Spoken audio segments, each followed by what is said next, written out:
തെങ്ങ് വീണ് ലൈനിൽ കുടുങ്ങിയതോടെ വൻ തീപിടുത്തം. വൈദ്യുതിയുടെ ശക്തിയിൽ തെങ്ങിൻ തടി ആളിക്കത്തി 2 കഷ്ണമായി നിലത്ത് വീണു.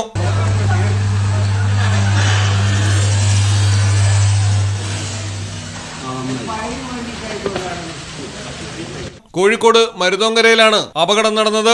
അതിശക്തമായ കാറ്റിൽ മരുതോങ്കര ടൗണിലാണ് വൈദ്യുതി ലൈനിലേക്ക് തെങ്ങ് കടപുഴകി വീണതും തീപിടിച്ചതും. മരുതോങ്കരയിലെ ബസ് സ്റ്റോപ്പിന് മുന്നിലെ മൊയിലാത്ര റോഡിൽ തിരക്കില്ലായിരുന്നതുകൊണ്ട് വൻ അപകടമൊഴിവായി.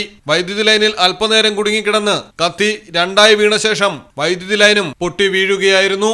മലയാളം ടെലിവിഷൻ, കോഴിക്കോട്. പ്രകൃതിദത്തമായ ചേരുവയാൽ തയ്യാറാക്കുന്ന അൽദാൻ കപ്പലണ്ടി മിഠായി ഇനി രുചിയുടെ പുതിയ രസത്തിലേക്ക് നിങ്ങളെ നയിക്കും. എങ്ങും എവിടെയും ഇനി അൽദാൻ കപ്പലണ്ടി മിഠായി മാത്രം. നാവിലൂറും രസം, മനസ്സു നിറയും സ്വാദ്. ഇനി ഇതൊന്നു മാത്രം. അൽദാൻ കപ്പലണ്ടി മിഠായി, മധുരത്തിന്റെ പുതിയ പര്യായം. അൽദാൻ കപ്പലണ്ടി മിഠായി.